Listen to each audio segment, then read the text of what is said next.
오늘은 교회력의 성령 강림절로 지정되어 있는 날입니다. 성령 강림절은 부활절로부터 7번째 되는 주일인데요. 예수님이 부활하시고 승천하신 지 50일째 되는 날에 마가 요한의 다락방에서 제자들이 모여서 기도에 전념하고 있을 때 성령이 그들에게 불과 같이 임했었지요. 바로 그 날을 기념하여서 기독교회는 성령 강림 절기를 지켜왔습니다. 개신교회는 부활절, 성탄절, 그리고 추수감사절 같은 절기들은 꼭 교회력에 넣어서 지켜왔었지만은 이 사순절이나 성령 강림 주일과 같은 절기는 그렇게 모두 다 공통적으로 지키지는 않았습니다. 그러나 근래에는 개신교회들도 교회력의 절기를 중시하면서 특별히 이 성령 강림 주일 같은 경우는 매우 중시하는 경향을 보이면서 이 한 주일로 지키는 그런 경향을 쭉 보이고 있습니다. 우리 한국교회도 이런 경향을 따라가고 있고요.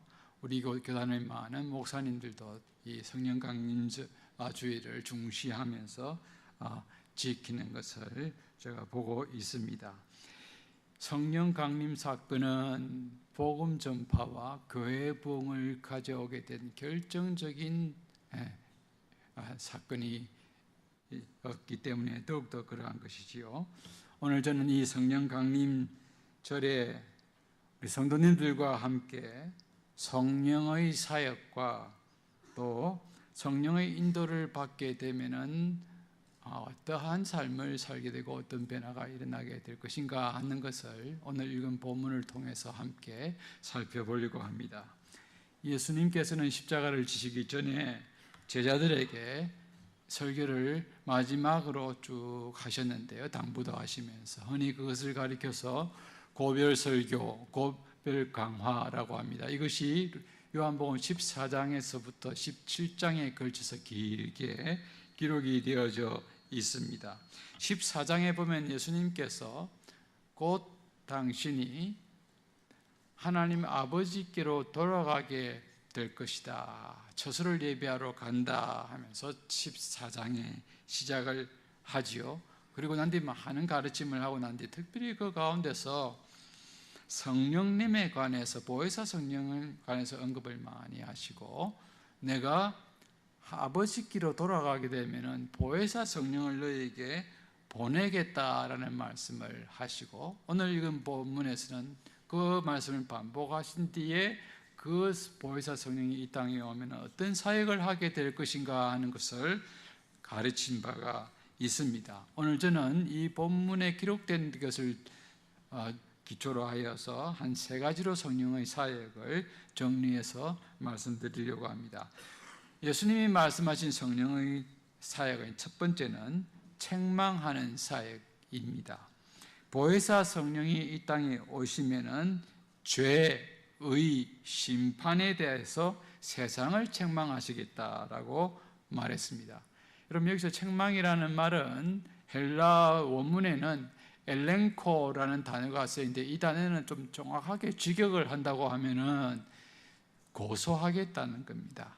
정죄하고 고소하겠다. 세상의 죄와 세상의 의와 심판을, 잘못된 것임을 정죄하고 고소하겠다는 것입니다.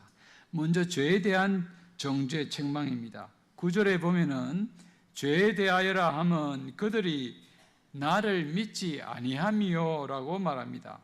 예수님은 하나님 아버지가 아들인 자기를 이 땅에 보내셨지만은 세상 사람들이 하나님이 보내신 아들 예수를 믿지 않은 것을 가리켜서 죄라고 말씀하셨습니다.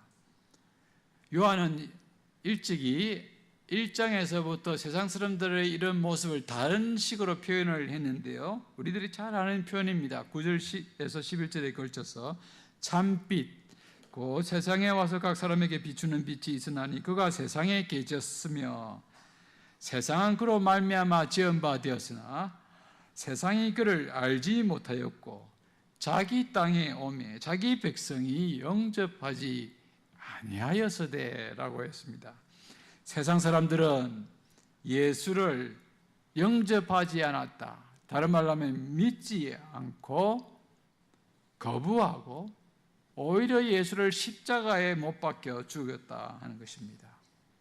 그래서 예수님이 살아나셔서 하늘로 오르시어 성령을 이 땅에 보내시게 되면은 그 성령이 세상 사람들의 이 예수를 십자가에 못 박고 믿지 아니한 이것을 정죄하겠다, 심하겠다는 겁니다. 책망하겠다. 예. 봐라, 너희들이 잘못한 것이 아니냐 하는 것이죠. 두 번째로 의에 대하여 책망 정죄하겠다는 것입니다. 이 의라는 말은 세상의 의입니다. 의에 대한 세상의 생각과 판단이 잘못된 것임을 책망하고 정죄하겠다는 말입니다. 왜냐하면 그것이 그들의 의에 대한 판단, 예수님을 불의하다라고 판단한 것이 잘못된 것임을 곧 드러나게 될 것이기 때문이고, 예수님이 이미 아신 것이죠. 십자가를 지시기 전에 이 말씀을 하신 거니까 예수님 당신의 십자가를 지고 부활하시고 하늘로 승귀하실 것을 이미 다 아신 것이죠. 그러니 성령을 보내게 되면은 봐라, 너희들이 불의하다라고 해서 심판하고 죽였던 예수가 하나님이 그를 다시 살리지 않았느냐. 이것은 너희들이 틀렸다는 것이고 너희들이 불의했다는 것이고 하나님은 예수님은 옳았다는 것이다 하는 것을 하나님이 증명하신 것이라는 말이죠. 그래서 성령이 오시게 되면 예수님이 의로웠음을 말하고 세상의 의가 틀렸음을, 그릇된 불의였음을 정죄하고 책망하겠다 하는 것입니다. 세 번째로 심판에 대해서 책망하겠다고 했습니다. 이것은 역시 세상의 심판이죠.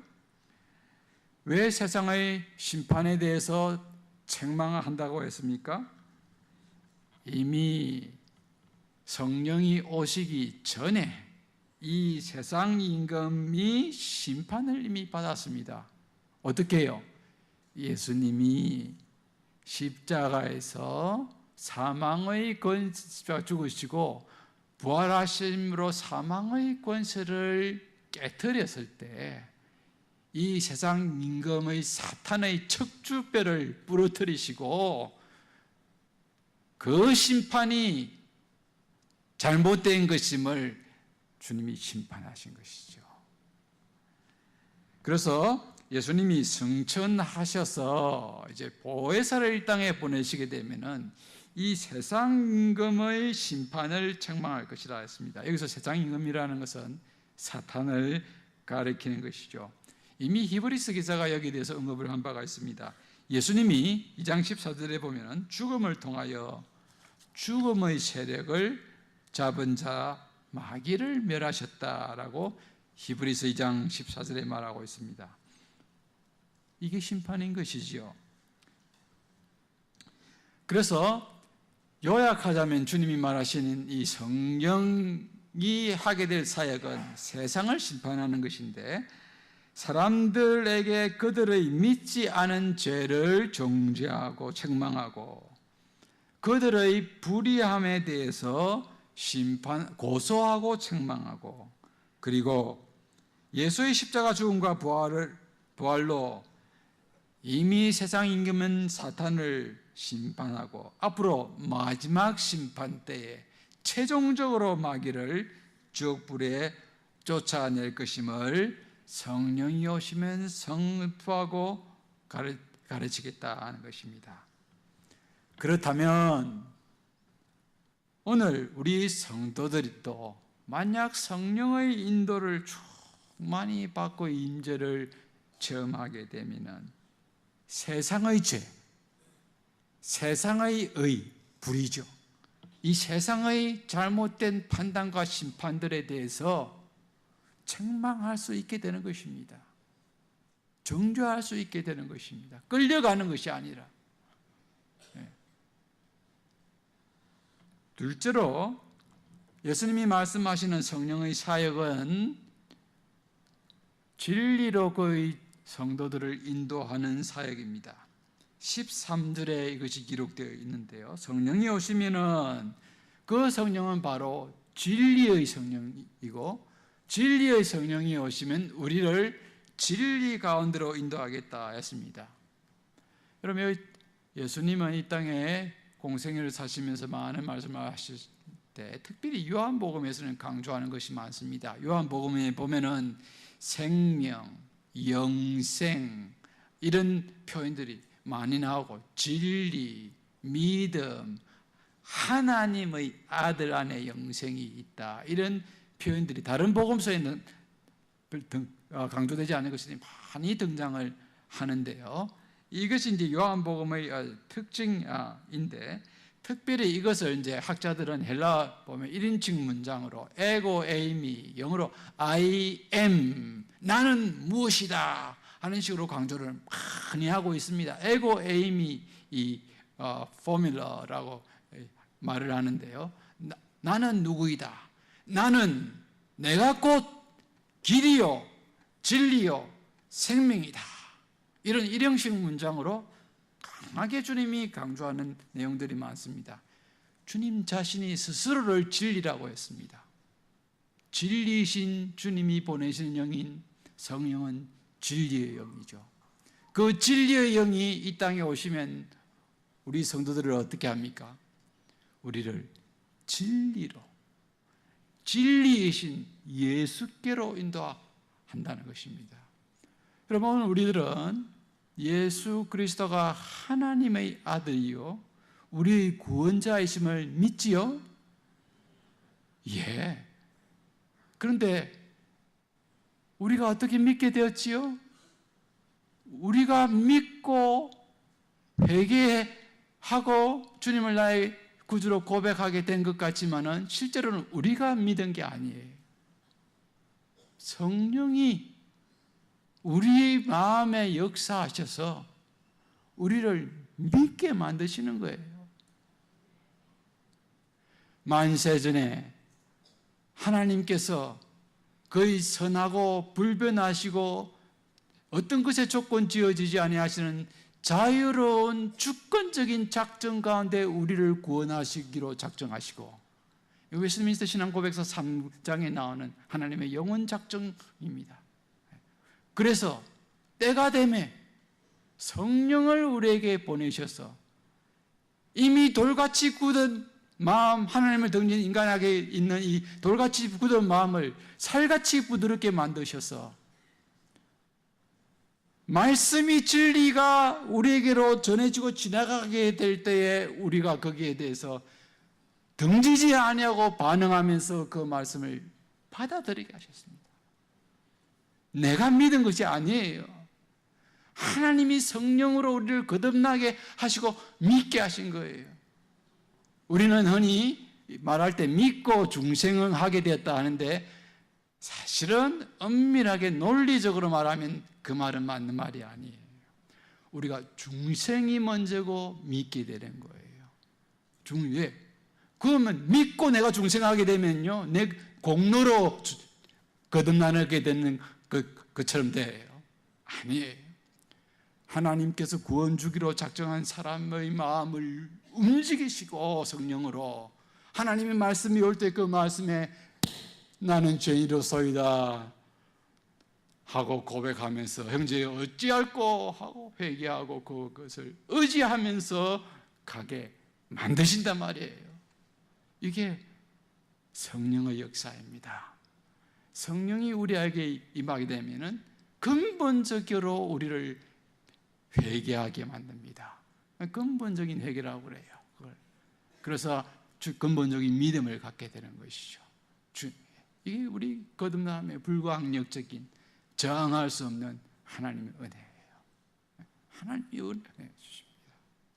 자랑할 것이 없습니다. 그래서 그 은혜로 인하여 믿음으로 말미암아 구원을 얻는다니 유명한 구절이죠. 에베소서 2장 6절 7절. 이는 너희로 자랑하지 못하게 합니다. 그 은혜로 하나님이 우리에게 믿음을 주시고 우리를 구원하게 됐어요. 우리가 우리 믿음으로 우리 힘으로 믿었으면 자랑하게 되죠. 그럼 선물이 아니에요. 하나님 우리에게 은혜로 믿게 만드시고 회개하게 하시고 주님을 나의 구주로 고백하게 만드십니다. 이에 하나님의 은혜를 찬양하는 우리들이 되어야 하겠습니다. 성령이 하시는 일이 우리를 이 믿음으로 이끌입니다. 진리로 주님으로.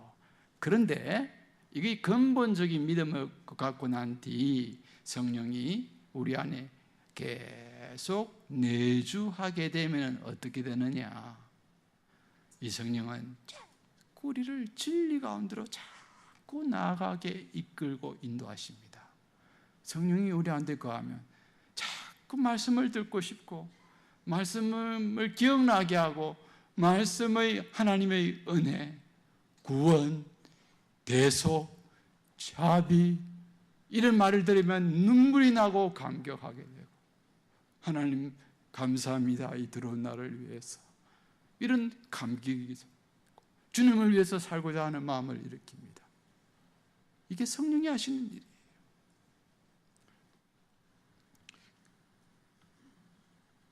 그런데 만약 우리 가운데 자꾸 진리로 나가고 주님 하나님의 말씀으로 가까이 하고 싶은 마음이 없다 하면은 아니면 박약하다 하면은 이게 어떤 의미냐?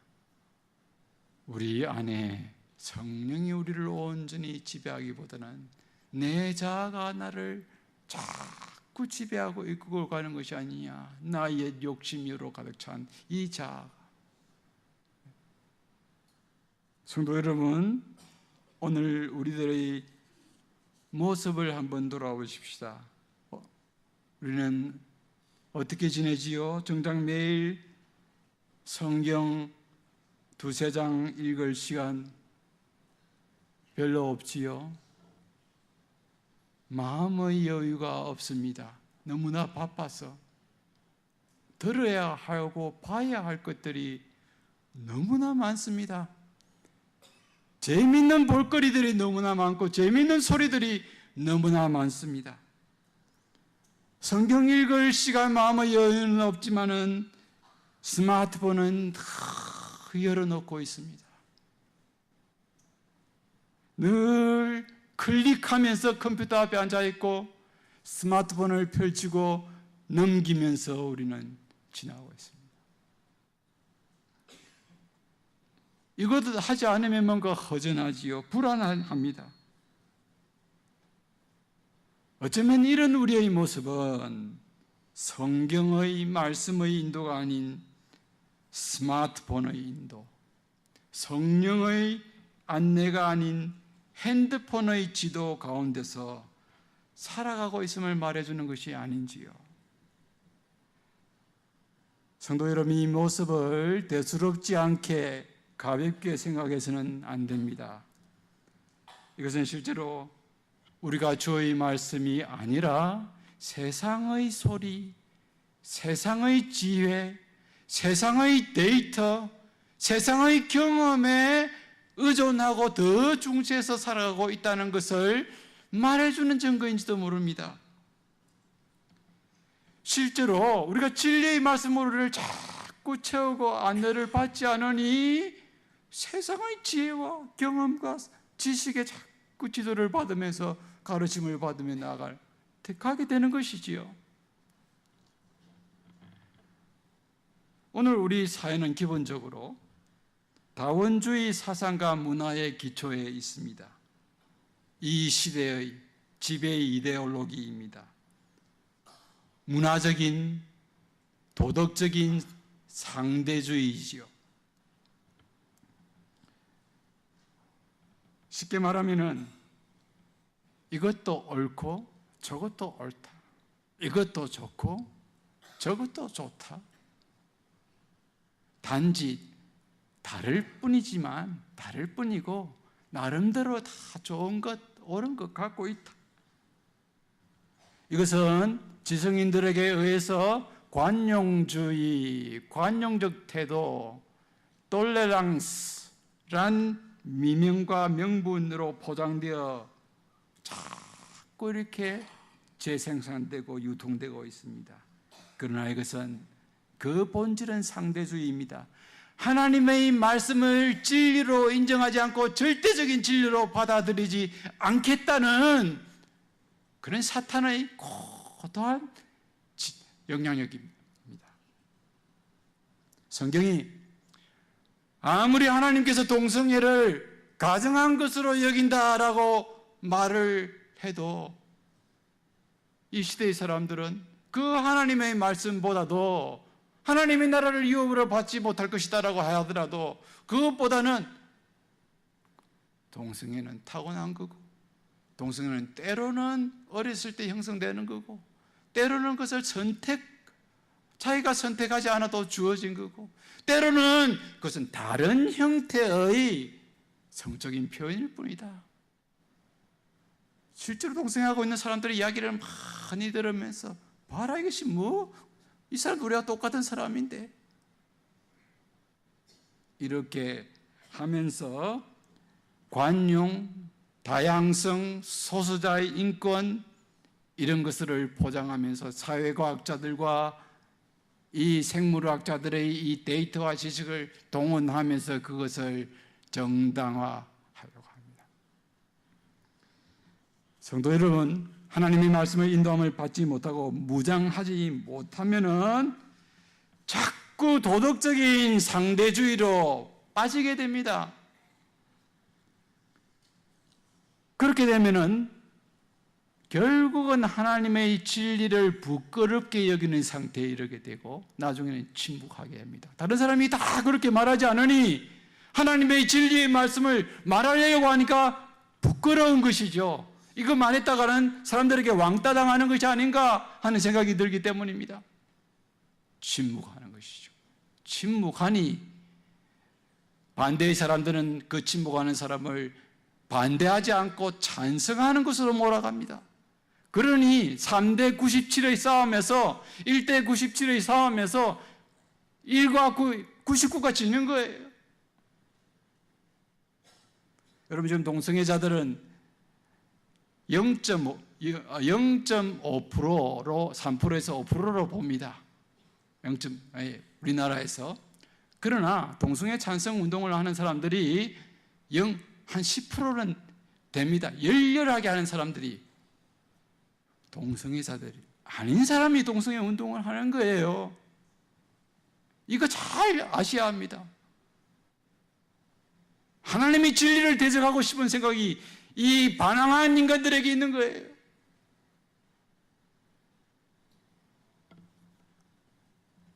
우리나라 지금 경계하지 않으면 어떻게 될지 모른다. 확 넘어갑니다.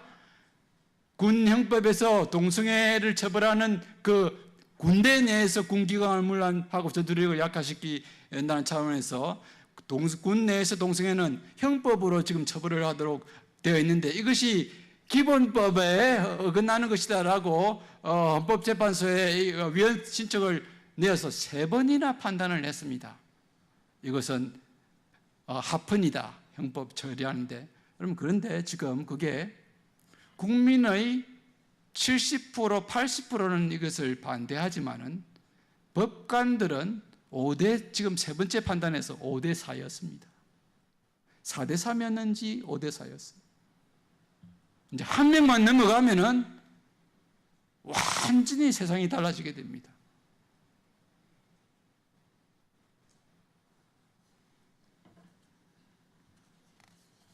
미국 사회를 보십시오. 2015년 6월 미국 연방 대법원이 동성 결혼을 합헌화하는 판결을 내렸지요. 불과 2년 전입니다. 그런데 이 판결을 내리기 직전에 미국 기독교 지도자들이 어떤 행동을 하셨는지 아십니까? 탄원서를 냈습니다. 제발 그거 기각시켜 그걸 인정하시면 안 됩니다가 아니라 동성결혼을 인정해 주십시오. 주도자 1000여 명이 서명을 해서 올렸습니다. 믿겨지지 않지요? 교회가 점점 하나님 말씀으로 떠나게 되고 하나님 말씀을 무겁게 생각하지 아니하니 자꾸 세상 소리의 목사들이 관용과 인권과 이런 약자들 소수자들 하면서 자꾸 그에 관심을 가지고 귀를 기울이지만은 하나님의 말씀에 무게를 둬야 되는데 하나님의 말씀에 무게를 안 두고 여기 두니까 하나님의 말씀을 진리로 인정하지 아니하니까 떠내려가게 된 것이죠.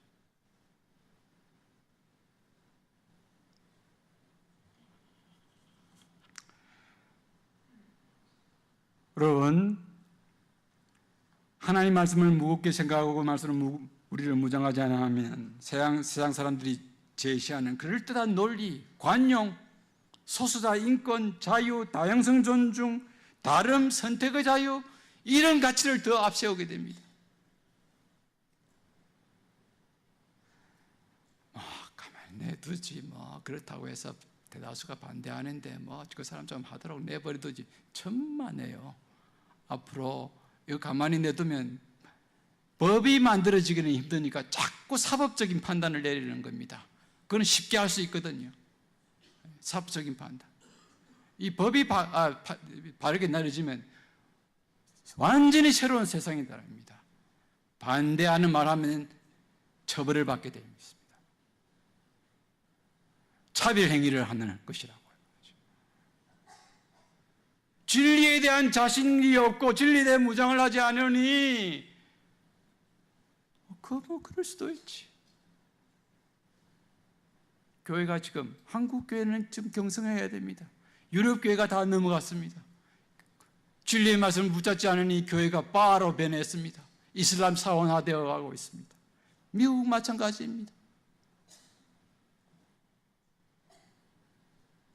이제 한국으로 세계에서 유화가 와야 됩니다. 신학 공부하기 위해서. 그나마 한국이 남아있기 때문에.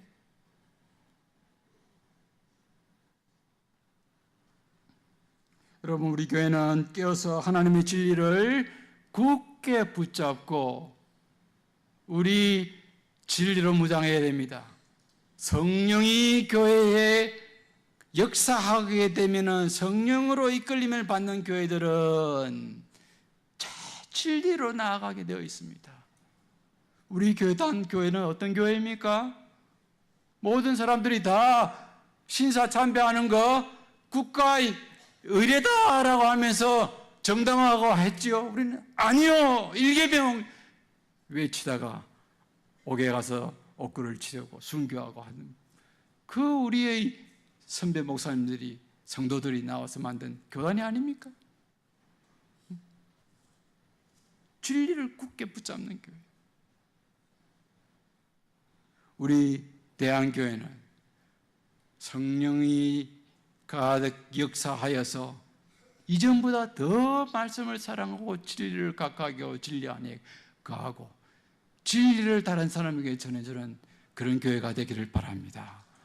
마지막으로 세 번째로 성령의 사역은 오직 예수의 영광을 드러내는 것입니다. 성령은 철저하게 주님의 영, 주님으로부터 보냄을 받은 영으로서 보내신 주님의 영광만을 위해 사역합니다. 예수님은 부활하시고 승천하셔서 하나님의 보좌 우편에 자정하시고 영광에 들어가셨습니다. 그러기에 이 주님으로부터 보내심을 받은 성령의 인도를 받게 되면은 그 사람은 그 성령의 주의 영광을 위해서 일하듯이 이 사람도 예수 그리스도의 영광을 드러내는 생활을 우선적으로 하고 거기에 가치를 많이 두는 삶을 살게 마련입니다. 요한복음을 쓴 이 사도 요한은 나중에 복음을 전하다가 잡혀서 바모섬에 귀향을 가게 되죠. 그곳에서 계시를 받아서 쓴 책이 요한계시록이죠. 그 요한계시록은 신약 성경의 제일 마지막에 놓여 있는데 그 계시록의 제일 마지막 부분에 보면은 사도 요한이 이 계시의 두루마리를 펼쳐서 가르치고 보여준 그 천사의 모습을 보고 천사가 엎드려서 천사에게 경배하려고 합니다. 그러자 그 내용을 요한이 기록해 놓았는데요. 그러자 천사가 이렇게 이야기합니다. 요한에게 이렇게 하지 말라. 나도 너와 내 형제 선지자들과 또 이 두루마리의 말을 지키는 자들과 함께 된 종일 뿐이니 그리하지 말고 하나님께만 경배하라 하더라. 천사가 이런 말을 했다 하고 딱 이렇게 놓았습니다. 천사라도 자기는 영광을 받을 수 있는 존재가 아니라 피조물이기 때문에 결코 그럴 수 없다 하면서 자기를 경배하려고 하는, 그냥 경외감에서 그냥 경배하려고 하는 요한을 극구 제지하게 되었다 하는 것입니다. 사도행전 14장에 보면은 사도 바울과 바나바가 루스드라에 가서 복음을 전하게 되었는데, 그때 말씀을 듣는 자 중에서 나면서 걷지 못하고 발 못 쓰는 자가 있었는데 복음을 이렇게 주의 깊게 들었습니다. 바울이 그 모습을 보고 일어나 걸어라 라고 외치니 그 사람이, 발을 못 쓰는 사람이 일어나서 걸었습니다. 주위 사람들이 그 모습을 보고 놀라면서 이 사람은 신이지만은 하나님의 형상, 사람의 형상으로 하고 우리들에게 나타난 신들이다 이렇게 했습니다. 그 당시 그리스 로마 신화, 우리가 잘 알듯이 그 당시 사람들은 많은 신들이 있다고 생각한 것이죠. 그래서 이 바울과 바나바들을 신으로 인간의 모양하고 내려왔을 뿐 신들이라 생각하고 그 앞에서 경배하고 칭화하고 하였습니다. 그러자 그 소문을 들은, 그 소식을 들은 그 지역에 사는 제우스 신당의 제사장, 바울을 헤르메스, 바나바를 제우스라고 칭했죠, 사람들이. 그러면서 그 소식을 들은 제우스 신당의 제사장이 무리를 데리고 와가지고 대문 곁에 서서 제단을 만들고 제사를 드리고 경배를 드리려고 했습니다. 그 소식을 전해 듣게 된 바울과 바나바는 급히 뛰어나가서 그들 앞에 가서 옷을 찢으면서 이 사람들아 이런 짓을 하지 말라. 나도 너희가 성적이 똑같은 사람일 뿐이다. 너희들이 헛된 우상을 섬기고 경배하는데 그것 하지 말라고 보냄을 받아서 이렇게 전하는데 너희들이 나에게 이렇게 경배하면 어떻게 하느냐 하고 제지하고 말리니 그 제사장이 제사를 하지 않게 되었습니다. 사도들은 천사조차도 사람들이 이 영광을 돌릴 때 받지 않고 오직 하나님께만 영광을 돌리려고 했습니다. 우리 김상석 목사님 이제 곧 우리 교단의 총회장이 3개월만 있으면 되시지요. 우리 교단은 한국 교회의 순교 신앙의 귀한 신앙의 유산을 흘린 그런 교단입니다.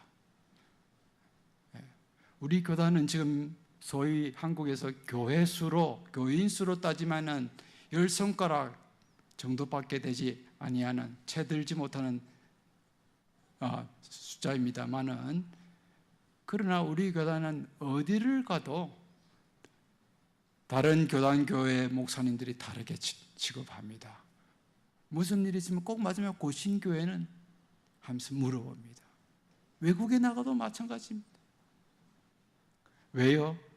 그만큼 우리 교단이 존재 가치가 있는 것이죠. 귀한 신앙의 물줄기를 흘려나가는 어떤 거요? 진리를 굳게 붙잡고 하나님께로만 영광을 돌리려고 지사충성 일사각오로 했던 선조들이 세운 교단이니까요. 리금 목사님 이제 총회장으로서 이제 교단의 책임자로서 수장이 되어서 교회를 돌보고 다른 교단 총회장들과 만나고 한국교회에서 여러 가지 일을 하게 될 텐데, 이전보다 더 겸손하게 그러나 능력 있게 더 주님의 영광을 드러내는 그런 목사님, 총회장이 되시기를 저는 믿습니다. 또 이런 총회장으로서 귀하게 사역을 해서 역시 고신 총회장은 다르다. 겸손한 리더십, 그러나 위로부터 오는 뭔가 권위가 있는 고개가 숙여지는 그런 총회장, 다른 교단 총회장들이 그렇게 느낄 수 있게 되도록 우리 김 목사님 그런 사역을 하실 수 있도록 여러분들이 기도의 책임입니다. 그런 기도의 후원자, 기도의 뒤에 이 밑거름이 되는 성도들이 되시기를 바랍니다.